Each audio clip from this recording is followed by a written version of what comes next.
stage chez moi, au Labri, sur une idée originale de Pôle emploi, donc essentiellement David que je vois au fond, qui un jour m'a dit bah, nous on a envie de faire du DDD, mais on a vu un petit framework là qui s'appelle ArchUnit, et visiblement ça permettrait de vérifier des règles d'architecture.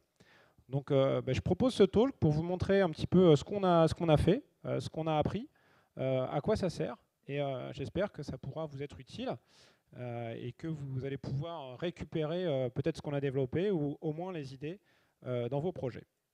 Alors essentiellement, l'objectif de notre démarche, c'était de tester l'architecture. Donc on a une architecture, on va parler d'architecture plutôt design, donc au niveau du code. Donc je vais beaucoup parler de code ici. Donc on a du code, on a des classes, on a des composants, on a des packages, vous appelez ça comme vous voulez.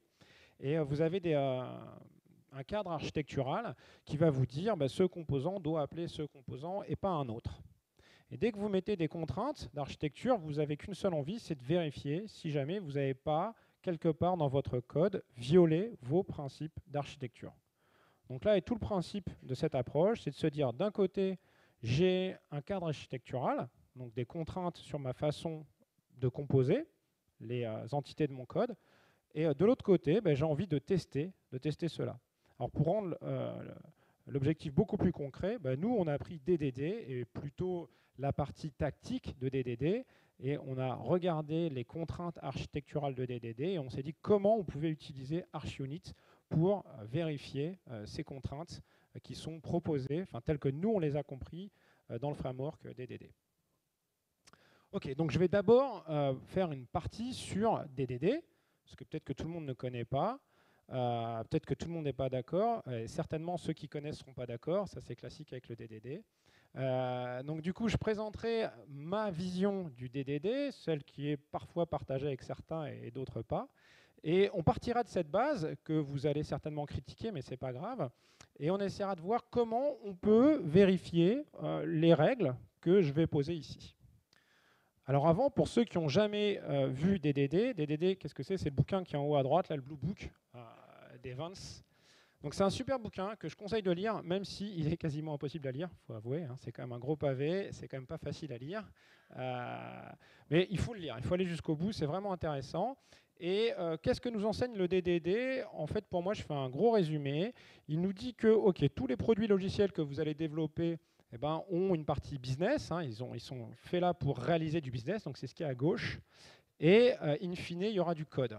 Et donc, on sait bien, donc ça c'est très connu depuis des années, on sait bien que ce qui va être difficile, c'est de traduire le business en code, ou voire même de lire dans le code le business. Donc c'est pour ça que j'ai mis les deux flèches dans les deux sens. Alors moi, je suis tombé fan du DDD parce que dans une autre vie, donc ça je ne l'avoue pas souvent, là en plus on est filmé, mais bon, c'est pas grave. Je fais mon coming out. Je faisais de l'UML. Voilà, j'avoue, je le dis, voilà, c'est clair. Ouais, je suis même allé aux États-Unis participer à l'écriture des standards UML, etc. Ok, je l'avoue, voilà, je l'ai fait, je l'ai dit. Et donc à l'époque, j'étais jeune, hein, j'avais encore des cheveux. Si vous trouvez des photos de moi, il y avait des cheveux, c'est bien moi, je promets. À l'époque, on avait un principe qui était de dire, en fait, il y a des business analysts qui vont décrire le business avec des schémas UML et on va générer le code. Donc ça, c'était notre truc quand on faisait de l'UML. Et à l'époque, ma femme me disait, t'es pas crédible, tes schémas, c'est des petits bonhommes de bois, ça marchera pas. J'aurais peut-être dû l'écouter. Mais en fait, ce qui était intéressant à cette époque, c'est qu'on croyait dur comme fer que finalement, ce qui était vachement important, c'était le business et qu'on allait pouvoir transformer le business dans le code. Quelques années plus tard, je me suis rendu compte que ce qui était important, c'était pas le business, mais c'était le code, et qu'il fallait vraiment préserver le code, et que c'était le code le plus important. Et puis le bouquin, il dit, mais en fait, c'est les deux qui sont importants, et c'est ça que j'aime bien dans DDD.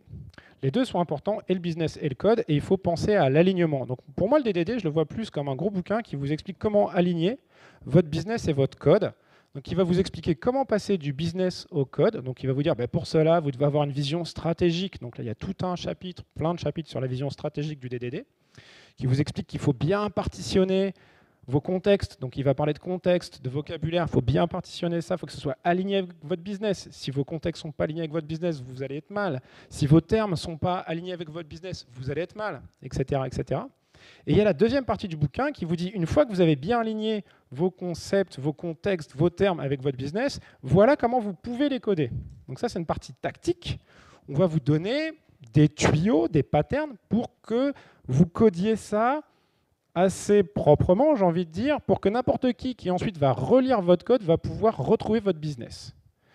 Donc ça, pour l'appliquer, c'est complètement génial, parce que maintenant, quand je prends des vieux codes, enfin vieux, 1 an et demi, 2 ans, que j'ai écrits et qui sont pour un business, je peux, en lisant le code, retrouver le business. Donc ça, c'est super intéressant.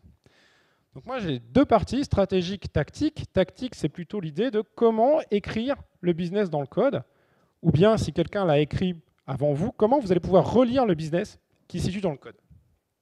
Donc moi, je vais m'attacher à ce côté tactique. Alors ce côté tactique, il se base sur deux grands, j'ai envie de dire deux grands pans. Premièrement, une architecture hexagonale qu'ils ont repiquée. Je ne pense pas que ce soit Evans, hein, c'est Cockburn à mon avis. Et là, l'idée est de te dire, OK, tu vas faire ton application, je vous tutoie, hein, je suis désolé. Tu vas faire ton application avec des couches. Et en fait, la couche la plus importante dans le DDD, c'est la couche du milieu, c'est la couche domaine. C'est là où tu vas coder vraiment les concepts métiers de ton application. Donc depuis que je le fais, j'ai gagné énormément en qualité sur mes applications. C'est-à-dire cette couche-là, moi je le fais en Java, c'est un package. Et dans ce package-là, il n'y a que le code qui est relatif à mon métier. Donc ça, c'est super fort. Ça veut dire qu'il n'y a rien sur la sérialisation en base de données, il n'y a rien sur les requêtes REST, il n'y a rien sur plein de trucs. Il n'y a que le métier, le métier, le métier, le métier et vos règles métiers. Alors avant, on aurait peut-être dit, bah ouais, mais ça peut être fait du côté base de données. Non, parce que là, on a vraiment les règles métiers. Comment ça marche? Quelles sont les évolutions des états? C'est quoi l'algorithme qu'il y a derrière? L'algorithme métier, quoi, l'algorithmique. Donc tout ça, ça se fait dans ce code, dans la couche domaine. Il faut qu'il soit pur. Alors j'aime bien cette notion de pur.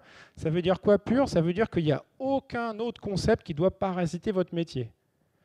Vous voulez savoir comment c'est sauvegardé dans une base de données? Ça ne doit pas être dans la couche domaine. Vous voulez utiliser un framework de cache? Ça ne doit pas être dans votre couche domaine. Donc ça, c'est super intéressant. Ce code-là, il doit être pur. Et pur, concrètement, dans le code, ça veut dire qu'on doit dépendre de zéro framework. On l'écrit avec le langage de base. Donc ça, c'est vachement intéressant. Au-delà, on a d'autres couches. Donc je ne vais pas tout détailler ici. Une couche qui est super intéressante, c'est la couche infra. Et dans la couche infra, on va vous dire, voilà, alors là-dedans, on va loger tout le lien avec, par exemple, les bases de données. Si vous voulez sauvegarder vos informations qui sont décrites dans la couche domaine, eh bien, c'est le code qui se situe dans la couche infra qui va expliquer comment on tape dans la base de données, comment on fait les requêtes SQL, par exemple, ou les requêtes MongoDB, ou ce genre de choses. D'accord? Donc on a vraiment une séparation. Ce que je veux vous montrer ici, c'est qu'on a une séparation des contextes. Séparation des contextes, séparation des préoccupations. Et donc, du coup, dans le code, on ne va pas vouloir qu'il y ait de dépendance. Et là, je relie ça à mon architecture. On va interdire dans le code que le domaine fasse appel à une classe qui est dans le package infra. C'est interdit. Enfin, c'est interdit. Si on fait ça, on n'est plus cohérent avec notre architecture. On a violé le principe de la séparation des responsabilités. Alors, il y a d'autres concepts super intéressants dans le DD, c'est les tactical patterns. Alors, les tactical patterns, moi je les vois, je suis un peu un ancien de la programmation orientée objet, et en plus je l'enseigne. Alors avant, quand on regardait la programmation orientée objet, on disait tout est objet, tout. Et un objet c'est quoi? Un objet c'est un identifiant, ça a des propriétés et des méthodes, et tout est objet. Et puis lui dans son livre il dit ouais tout est objet, mais en fait il y a différents types d'objets. Et il y a des objets en fait ce ne sont que des valeurs, ils sont définis que par le valeur. En fait leur identifiant on s'en fiche. D'accord. Leur méthode, c'est des getters. Voilà. Et vous voulez savoir ce que c'est la valeur. L'exemple le plus connu, c'est l'exemple du point GPS.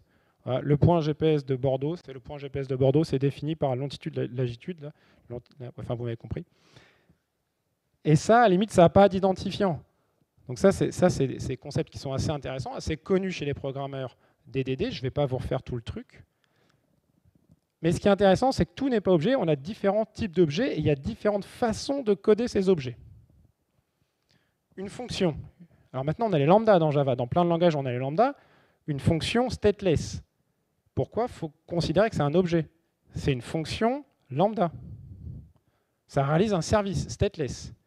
Du point de vue métier, on pourrait avoir des services métiers. Donc si vous avez un service métier, alors je vais prendre un exemple, mais il sera certainement critiqué, un moteur de recherche. Un moteur de recherche, c'est peut-être stateless. Si j'ai ce concept métier moteur de recherche, je pourrais imaginer que dans le code, j'ai la fonction lambda moteur de recherche.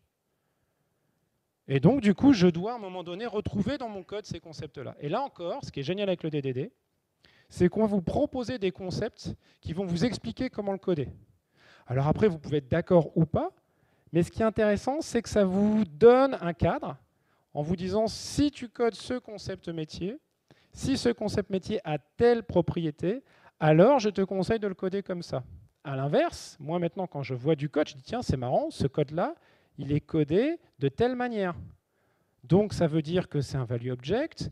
C'est un value object, donc il ne peut pas changer, donc je comprends un peu mieux. Ça me facilite la lecture du code pour comprendre le métier. Vous voyez, donc ça, c'est vraiment l'avantage des deux côtés. Ok, revenons-en à nos moutons. Donc du coup, quand vous commencez à faire du DDD, quand vous voulez l'enseigner, alors on a eu une expérience avec Pôle emploi, où on s'est dit, mais comment on passe d'une application classique à une application DDD? Et en fait, ce qui est assez marrant, c'est que moi, je considère qu'on peut commencer en partant du code legacy et en se disant, OK, ce code legacy, si jamais donc vous avez votre code legacy, vous avez un produit, vous connaissez son business, d'accord? Donc vous savez les termes qui sont employés, vous avez quasiment le contexte au niveau stratégique, mais pourtant le code, il est un peu tout mélangé. Il n'est pas cohérent vis-à-vis de ces frameworks d'architecture. Donc il n'est pas hexagonal, il n'y a pas de value object, il n'y a pas d'entity, il n'y a pas d'aggregate, il n'y a pas de repository, etc., etc. Et donc le point que j'ai proposé, c'est de dire, mais est-ce qu'on ne peut pas prendre ce code et essayer de le transformer, parce qu'on connaît les concepts, vers un code plus cohérent vis-à-vis de cette architecture DDD. Donc c'est ce qu'on a essayé de faire, et ça marche plutôt pas mal. Ça marche plutôt pas mal. Au début, ça choque. Ben forcément, c'est du refactoring, pas de valeur ajoutée au niveau fonctionnel. Et une fois qu'on a fait le refactoring, on se dit, ah ouais, c'est quand même mieux. Donc c'est du vrai refactoring. Premier exemple, le code de liaison avec la base de données était mélangé avec le code métier. Donc pouf, on a fait une couche domaine, une couche infra, et on a fait en sorte que ce soit la couche infra, à version dépendance, qui dépende de la couche domaine.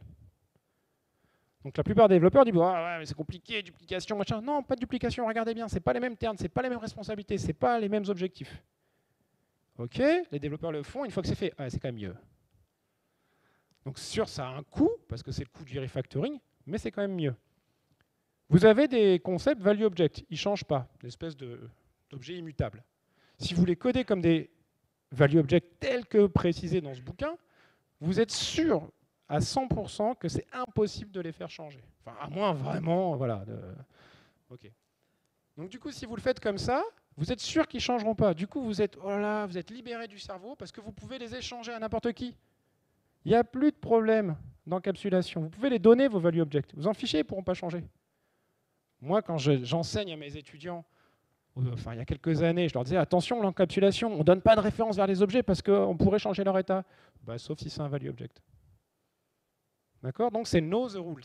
Donc, connais toutes ces règles et sait comment il faut apprends à savoir, ou sait, ouais, comment il faut les coder. Et c'est ce que j'essaye aussi de faire avec mes étudiants. Donc, c'est les étudiants de master première année. Ça fait 2 ans que je fais ça. Je leur explique comment est-ce qu'on peut refactorer son code en utilisant les principes d'architecture qui sont dans ce bouquin. Et du coup, il y a des règles qui commencent à sortir. Alors les règles, elles sont assez simples. Par exemple, un value object, ce truc immutable. Si vous regardez dans le bouquin, on vous dit, bah, c'est du bon sens. Votre objet, il ne doit pas pouvoir bouger. Donc vous le créez, pouf, et il ne doit pas pouvoir bouger. Une façon de faire, encore une fois, c'est négociable, mais une façon de faire, c'est dire que tous les champs sont privés. Tous les champs sont privés. Tous les champs sont initialisés à la construction de l'objet, dans le constructeur. Il n'y a pas de setter, il n'y a que des getters. Vous faites ça, vous garantissez par construction que l'objet est immutable. Une fois qu'il est créé, on ne peut pas changer ses valeurs. Donc moi, je fais des exercices avec mes étudiants où je leur dis, voilà, donc imaginons, alors le dernier exercice un peu à la mode chez eux, c'est le jeu d'échecs. Et vous avez le cavalier. Voilà, le cavalier, par exemple. Ce cavalier, ça restera un cavalier. Hein. Une fois que vous avez dit que c'est un cavalier, ça restera un cavalier. La case E4. La case, alors, je ne sais pas s'il y en a beaucoup qui jouent aux échecs. La case E4 sur les échiquiers, c'est une case sur l'échiquier. La case E4, c'est la case E4. Je ne vais pas transformer la case E4 en case E5. Une fois que j'ai créé la case E4, c'est la case E4. J'ai le cavalier, j'ai la case E4.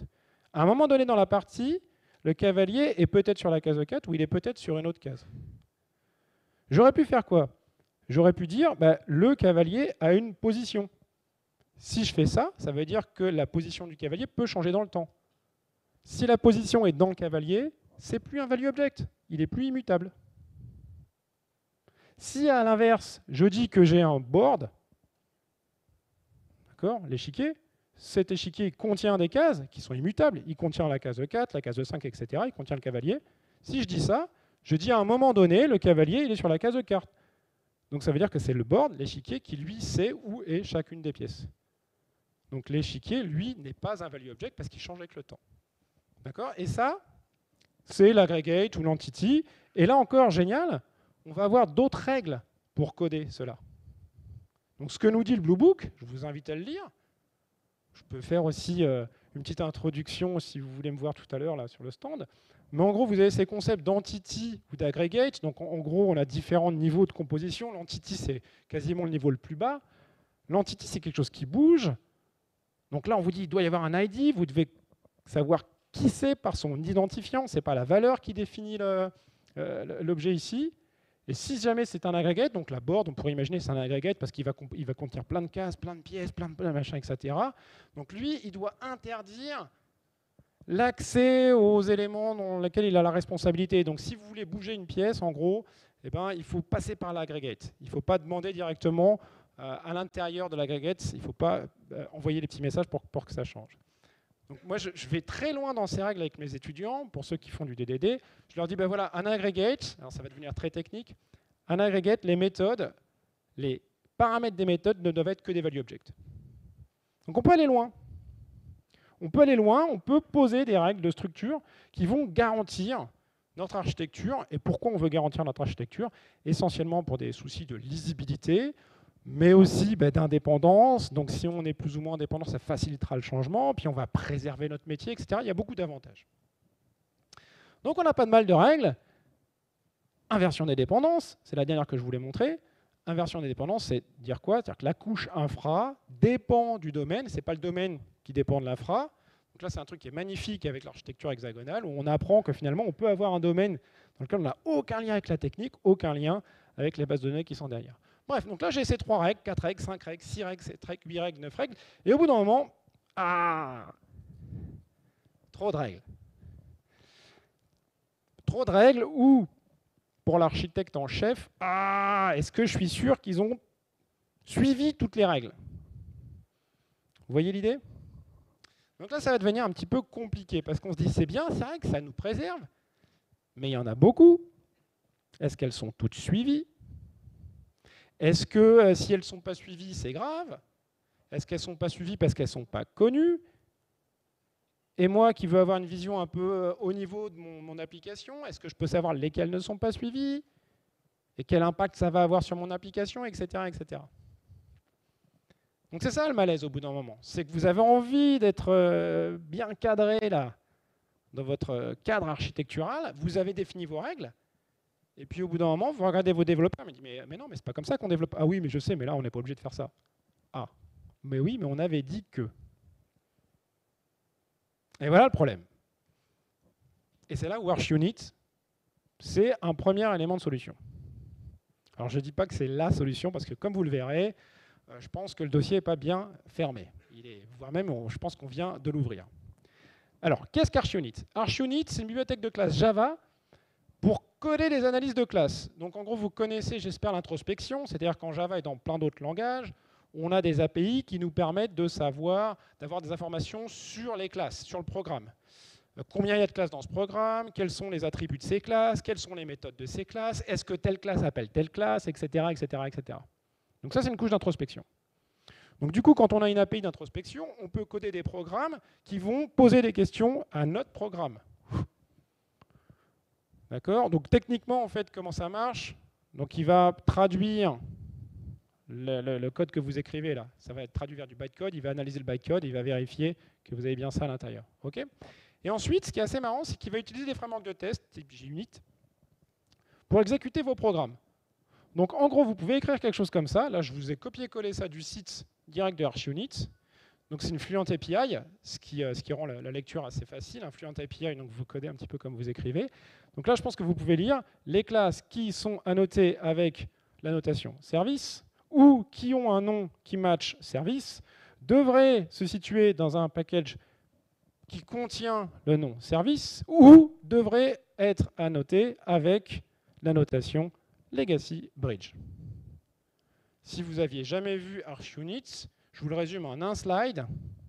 En gros, c'est une Fluent API qui va vous permettre de taper dans l'API d'introspection, donc qui va vous permettre de poser des questions à votre programme. Et franchement, elle est pas mal foutue.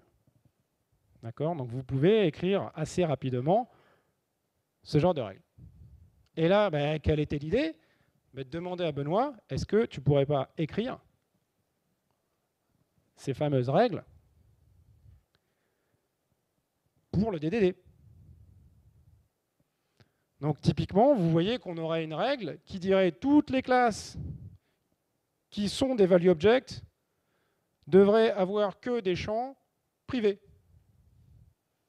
Vous voyez l'idée? Voilà, donc c'est ça l'idée en fait, quoi. Toutes les classes qui sont des value objects devraient avoir des champs privés.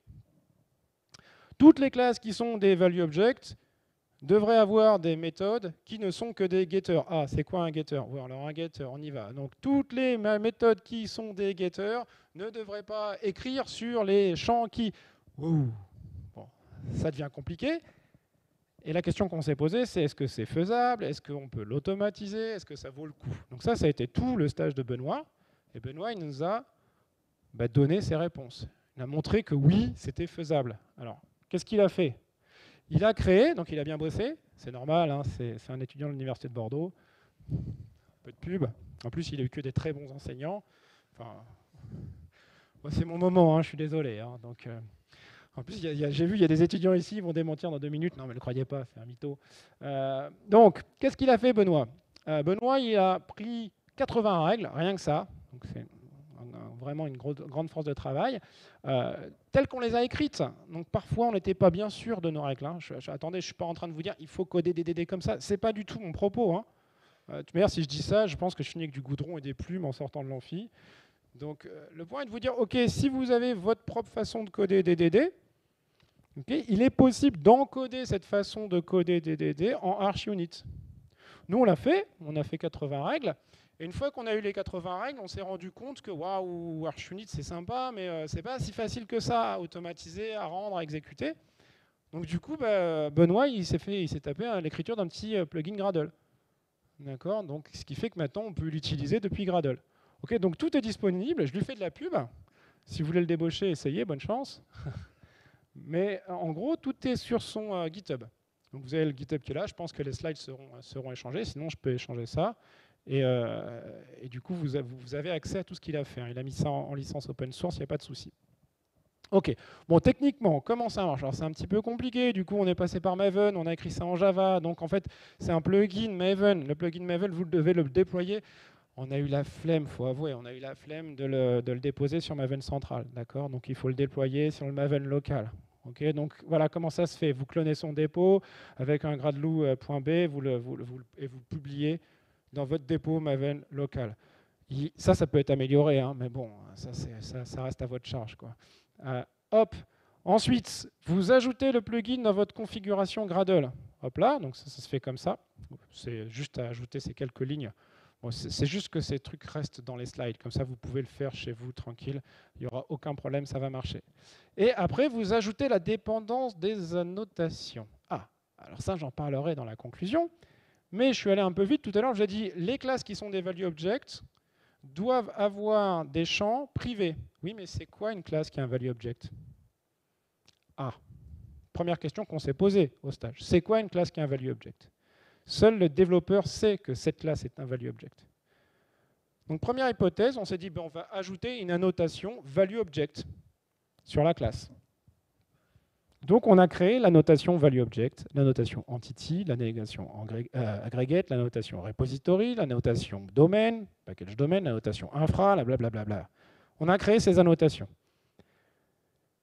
Donc du coup, si vous voulez utiliser notre plugin, il faut que vous téléchargiez le jar qui contient les annotations pour pouvoir appliquer les annotations à votre projet. Vous êtes d'accord? OK, donc il est là. OK. Et ensuite, vous annotez. Donc là, typiquement, j'ai un value object, price, value object. Et vous voyez que je mets des annotations un peu partout quand même, hein. Donc le champ privé, il est immutable. La méthode setPrice, je vais dire que c'est un setter. En fait, c'est beaucoup plus facile que le développeur dise c'est un setter plutôt que d'essayer de comprendre ce que fait le code et de vérifier que ça n'écrit pas dans un machin. D'accord? Et la méthode d'en dessous, c'est un getter. Et là, là, ça a duré 2 minutes, hein, débat. Ouais, mais du coup, notre domaine, il est plus pur, puisqu'on ajoute des annotations. D'accord? Donc là, j'en vois qui hoche la tête. En gros, nous, on voulait avoir un domaine pur, on voulait vérifier que notre domaine, même s'il est pur, respecte nos conventions d'architecture. Et qu'est-ce qu'on fait? Paf! On lui met des annotations. Donc, il dépend de notre bibliothèque. Ouh! Il est plus pur. Voilà. Donc ça nous a causé des soucis. Mais on s'est dit, bon, c'est pas grave, on va avancer, on va voir, quoi. Et plus on a avancé, plus on s'est dit, mince, ça fait quand même masse d'annotations à ajouter sur tout notre programme, quand même, quoi. Donc ça, c'était aussi le problème, quoi. Ça fait beaucoup d'annotations à ajouter sur le programme. Alors du coup, on s'est dit, ouais, on va faire un fichier de configuration.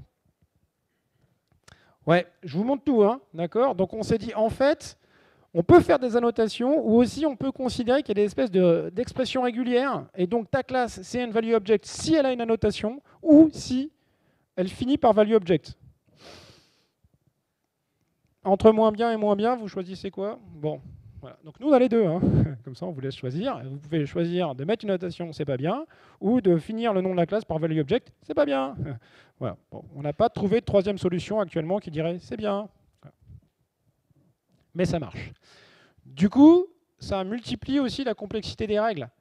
Parce que toutes les règles, elles deviennent, si la classe a une annotation value object ou qu'elle finit par value object et que, oh là là là là, si vous voyez les règles, donc on a refactoré nos règles, bien sûr, elles commencent à être un peu complexes, nos règles. Mais bon, bref. Voilà, donc on a mis des annotations sur les packages. Au passage, on a bien galéré avec l'annotation sur les packages parce qu'on n'est pas super expert là-dessus. Donc on s'est dit qu'on va aller faire plutôt des regexp sur les noms des packages. Là, ça choque moins. Et puis, il y a toutes les règles, etc., etc. Le fichier de configuration est un peu lourd, fort heureusement.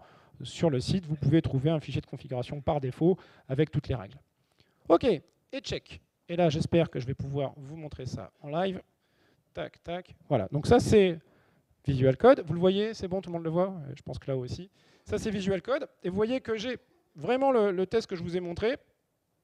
J'exécute Gradle Compliance. Et là, il va exécuter les règles que j'ai configurées et il me dit ça ne marche pas. Pourquoi ça ne marche pas? Parce que j'ai préparé ma démo. Le champ ici est public. Donc, alors vous voyez qu'au niveau université, on est bon. Hein, heureusement qu'il y avait la conférence au début là, qui disait comment il faut engager. Voilà, nous, le message qu'on met, il est là. Ouais, je pense qu'on a, on a du travail à faire pour que ça soit lisible. Mais là, en gros, on vous dit, oh, attention, là, il y a une violation qui est apparue. Field should be private, ça a été violé une fois. Le champ FR Bordeaux au domain price value in eurocents does not have, voilà, ok, en gros, on vous dit, voilà, l'init de la classe price Java. Bon, il y a manière d'améliorer ça, bien sûr, mais le principal est là. Ce champ est public, il ne devrait pas. Vous changez ça en private, tac, vous sauvez. N'oubliez pas de sauver, sinon ça sert un peu à rien. Vous démarrez le plugin, et là, magie, j'espère, ouais. Donc là, on vous dit, il n'y a plus aucune violation. Voilà où nous en sommes arrivés. Alors, je pourrais vous montrer, j'ose pas, mais c'est pas grave, je le fais quand même. Aujourd'hui, voilà. Le fichier de configuration. Ouais, hein. 80 règles avec les petites variations, etc. Et vous voyez que pour la démo, j'ai commenté beaucoup de choses. Hein. Je vous fais l'impasse sur checker les 80 règles sur ce projet. Okay, il y a eu du boulot hein, qui a été fait quand même. Quoi. Bien, je retourne sur la présentation parce que je pense qu'il faut avancer et que vous avez certainement des petites questions. OK, retour sur expérience. Alors, premièrement sur ArchUnit, franchement, le langage est pas mal. Franchement, c'est pas mal. Il n'y a eu aucune règle qui nous a posé du souci. On a pu écrire toutes nos règles. Donc ça, c'est franchement pas mal, ça marche bien. Et d'une part, rien que d'écrire les règles, on s'est mis à plusieurs, on a écrit les règles, enfin on s'est mis à plusieurs, il a écrit les règles, ça c'est la vérité. Ça permet de réfléchir, comment est-ce qu'on implémente ça? Ça permet en fait d'établir des conventions, c'est-à-dire que les conventions implicites deviennent des conventions explicites. Donc ça c'est un vrai avantage.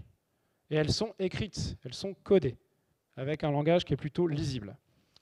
Donc ensuite, vous pouvez donc automatiser ces vérifications. Ça, c'est assez intéressant. Et en fait, on s'est rendu compte que vous pouvez faire vivre cette base de règles. Nous, ça nous est arrivé plusieurs fois de changer cette base de règles, de changer la convention, parce qu'on n'était pas tout à fait d'accord. Donc ça, c'est le gros point positif au niveau d'ArchUnit. L'expressivité. L'expressivité est pas mal. Faut quand même rester sur des règles à gros grains. Si vous voulez commencer à vraiment être sûr à 100% qu'il n'y a pas de fuite, donc c'est ce que j'expliquais, vous avez que rapidement, on a mis la notation setter ou getter. C'est-à-dire qu'on s'est pris la tête, on s'est dit, est-ce qu'on peut vérifier que dans le code, il n'y a aucun accès en écriture sur les variables? Oui, on peut, mais pas tout le temps. Et en fait, ça devient tellement compliqué que ça ne vaut pas le coup. D'accord? Donc c'est pour ça que je dis on est sur une expressivité plutôt gros grain. D'accord? Et on reste en se disant, attention, hein, si le mec dans le code, il commence à faire, je sais pas, que des trucs dynamiques avec l'injection de dépendance dans tous les sens, et puis, allez, allons-y, des génériques et machin, etc., je pense que vous larguez complètement ArchUnit, là. D'accord? On est quand même sur de la programmation à papa. Hein. Et alors, le truc qu'on s'est aperçu, c'est qu'en fait, on appelait ça du test, mais ce n'est pas du test. Parce qu'en fait, on vérifie que ça marche. Alors que le test, en principe, vous cherchez des trucs où ça ne marche pas. Donc là, on vérifie que ça marche. Donc, ce n'est pas vraiment du test. D'accord? Bon, enfin, voilà, à méditer. Annotation ou convention. Si vous voulez faire partie du cercle des débatteurs anonymes du jeudi soir, vous pouvez nous rejoindre. On n'a pas tranché, on n'est pas d'accord. Ce qu'on sait, c'est qu'aucune de ces deux solutions n'est idéale. Annotation, ça fout des annotations partout. Le problème en plus, c'est que ces annotations, actuellement, elles restent en prod. Alors qu'en fait, on veut juste tester du code, quoi. Donc c'est comme si vous embarquiez tous vos tests en prod, quoi. Et tous les petits trucs que vous avez mis pour que ce soit testable. C'est quand même pas génial. Donc vous avez compris que moi je suis pas trop fan des annotations. Dans la bande, là, je suis pas celui qui est le plus fan. Les conventions, c'est quand même old school, quoi. Ça veut dire que vous avez des conventions de nommage, et en fonction des conventions de nommage, vous savez que c'est... Voilà, donc on a l'impression de revenir à l'ancien temps, quoi. On disait, ben voilà, je le code comme ça parce que voilà, je mets à la fin int pour savoir que c'est un int. Ouais, c'est quand même pas génial, quoi. Voilà, donc là-dessus, pas de bonne solution. Test ou lint? Ah, vous en pensez quoi? Lint, hein? Ouais. Ça ressemble plus à un lint. Finalement, c'est pas vraiment du test. Je pense que c'est plus un lint. D'accord? Donc, c'est plein de petites règles qui vont vous permettre de détecter des anomalies. En conclusion, et j'espère que vous aurez des petites questions, c'est pas mal, dans le sens où ça permet de formaliser un cadre architectural. Donc ça, c'est vraiment la bonne nouvelle. C'est si vous voulez, alors c'est encore une fois, c'est une notion de est-ce que vous voulez le faire? Donc on a des discussions qui débutent. Est-ce qu'on veut imposer un cadre architectural? Si oui, est-ce que vous voulez avoir des outils qui vous permettent de détecter là où ça vibre un petit peu, là où c'est pas clean? D'accord? Si tel est le cas, allez-y, utilisez ça. Développez vos règles, ça prend du temps, mais franchement, ça se fait. Et vous avez possibilité d'automatiser la détection. Il y a des contraintes, des annotations, etc. Ça reste en prod, mais il y a quand même cet atout, c'est que vous pouvez vérifier que vous êtes bien dans votre cadre architectural. La dernière question, c'est qu'on s'est aperçu que finalement, on commençait à voir apparaître cette notion de dette d'architecture. Donc ça, c'est pas mal, parce que c'est les travaux qu'on commence à initier avec Promise. Promise, on parle beaucoup de dettes techniques. Et là, on se dit, ouais, mais est-ce qu'on ne commence pas à avoir des dettes d'architecture? Et l'idée, c'est de se dire, est-ce qu'on ne peut pas mesurer, en regardant une application, est-ce qu'elle est vachement loin d'un framework hexagonal, par exemple? Ça serait top. D'accord? Je prends une architecture et on me dit, bah, là, c'est pas bon, là, c'est pas bon, là, c'est pas bon, là, c'est pas bon, là, c'est pas bon. Et vous pouvez quantifier l'effort qu'il vous faudrait pour passer à un framework hexagonal. Ça serait pas mal. Bon, on en est loin, hein, d'accord, mais on commence à se dire qu'on peut commencer à réfléchir à ce genre de choses. Voilà, j'espère que c'était assez clair, que ça vous donne des idées, et je suis prêt à répondre à toutes vos questions. Merci.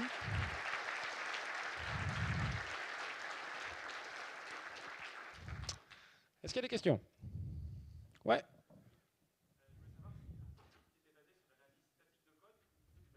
Bytecode. Ouais, enfin, Ça, c'est Floréal Moranda, chez nous, un peu l'expert. Je pourrais te mettre en relation avec lui. D'après lui, c'est bytecode. C'est pas code, c'est bytecode. Ce qui permet de faire des analyses plus riches, un peu plus fortes, etc. Et voilà, quoi. Mais c'est bytecode. C'est pour ça qu'il a besoin de passer par JUnit, visiblement. Tu ne peux pas bypasser JUnit actuellement. Il faudrait voir comment il fait pour... Floréal dit que c'est faisable. Je n'ai pas tout compris, mais c'est faisable. D'autres questions? Ouais. Alors, Benoît, Benoît c'est un stagiaire exceptionnel. Il a recodé les cargos du Blue Book. D'accord. Donc voilà, ça te donne une taille d'application. C'est quand même assez gros le cargo, mais c'est pas non plus. Voilà quoi. Et bon, ça tourne comme un linter, c'est-à-dire que tu vois les règles passer. Je sais pas, on doit être en dessous de la minute pour exécuter toutes les règles. Tu as vu, hein, les règles, elles n'ont pas une complexité de malade. Hein. À chaque fois, c'est for all machin, get, et c'est terminé. Hein. Donc on n'est pas sur la fermeture transitive ou des algorithmes super compliqués qui vont chercher les... Non. On est vraiment sur du query assez simple, dans nos règles. Hein, parce qu'après, tu peux coder ce que tu veux. Ouais.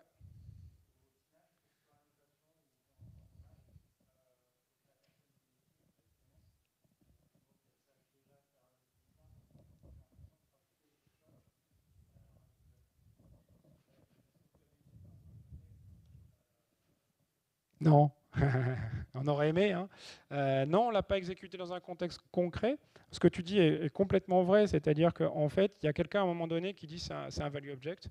Donc ce que tu dis, c'est qu'en théorie, s'il écrit que c'est un value object, il devrait respecter les règles du value object. Quoi. On s'attend à.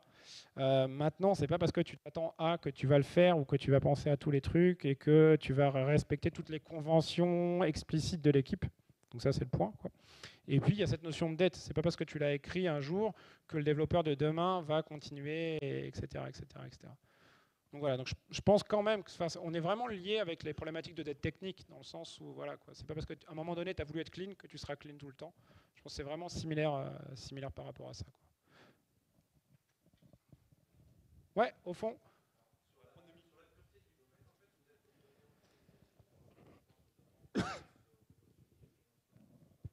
Bah oui, bah justement, on en a parlé avec David là. Donc, bah ouais. Donc là, ça dépend.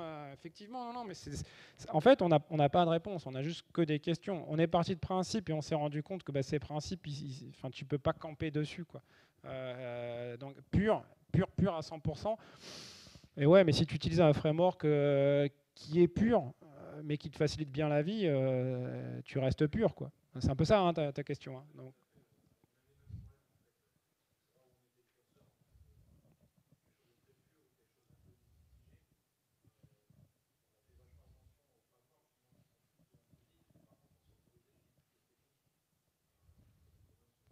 mais ouais. Ouais.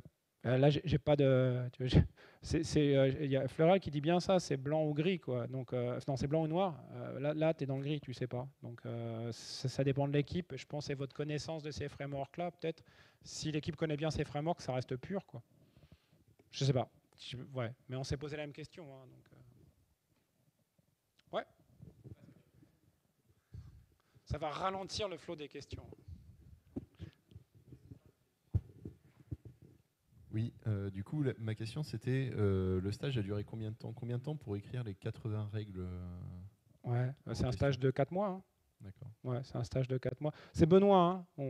Voilà, il est vraiment, c'était un très bon programmeur. Hein. Mais ouais, c'est 4 mois. Est-ce que vous avez des règles qui mesurent le fait que toutes les classes sont annotées, notamment qui mesuraient le pourcentage On y a pensé. Je pense pas qu'on l'ait écrit, mais on y a pensé, ouais. Ouais, on y a pensé. Ce qu'on a fait aussi avec Benoît, ça c'est des trucs qu'on montre pas, c'est qu'on a jeté des annotations un peu au hasard, en disant, hey, si c'est une value object, donc on jette les annotations et on vérifie les règles. Et si ça gueule de trop, on dit, ah, en fait, c'était pas une value object. Essayons avec entité. Et si ça gueule, on dit, ah, c'est pas une entité. Bon, ça n'a pas eu de grands résultats. Mais, ouais.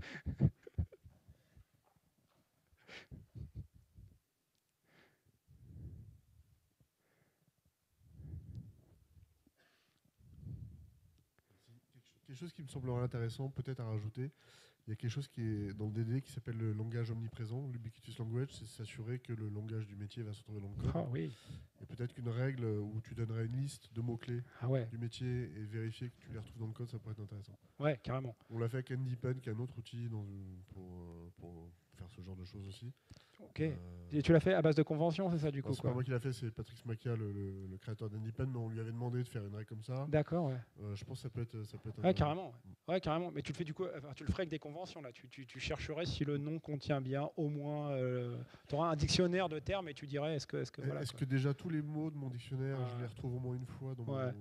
dans Ah mon ouais. code, par exemple, et puis ça peut donner des métriques, des Ouais, ça pourcentages, peut se faire hein, avec ArchUnit, enfin même sans ArchUnit, ça, parce qu'avec une simple analyse statique, tu le fais.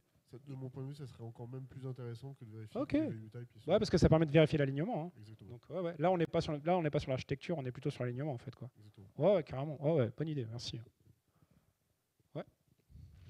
Vas-y. Est-ce que votre plugin est compatible avec des plugins comme Lombok? J'ai l'impression qu'il y aura des conflits sur les... Est-ce que quelqu'un peut répondre à la question? J'avoue ne pas connaître Lombok. C'est un plugin pour générer les getters, les setters. Ah, mais c'est pas ce que tu utilisais, David, non? Ok, donc. Alors, on s'est posé la question, excusez-moi, hein, donc j'avais pas le terme en tête. On s'est posé la question de réutiliser la notation Lampok plutôt que nos annotations à nous, quoi. Voilà. Donc visiblement c'est faisable parce qu'en fait avec ArchUnit tu peux simplement dire si telle classe est annotée par machin alors. Donc nous c'est nos annotations, mais si c'est d'autres annotations tu peux le faire aussi, quoi. C'était la même question. Ah c'est ballot quoi. Pas d'autres? Eh si, devant. Attends. Un Rex avec potentiellement d'autres langages de la JVM, type Kotlin qui au final a les value object ou Scala aussi. Ça doit marcher. Parce que ArchUnit il utilise le bytecode. Je ne saurais pas, mais ça doit être super intéressant. Tu aurais moins de règles du coup, s'il y en a qui sont certaines qui sont renforcées par le langage, quoi. Mais tu as d'autres règles qui restent pertinentes aussi. Donc ça serait pas mal d'avoir des bibliothèques de règles plus pertinentes pour le langage, quoi. Ouais, carrément, super. Ouais, non, bien sûr. Ça doit marcher, quoi, en tout cas. Ok, bah si jamais ça vous plaît, n'hésitez pas à revenir vers moi. Si jamais vous pensez que vous pouvez réutiliser ça chez vous, hein, ou les idées, n'hésitez pas à me mettre en relation. Merci. Merci.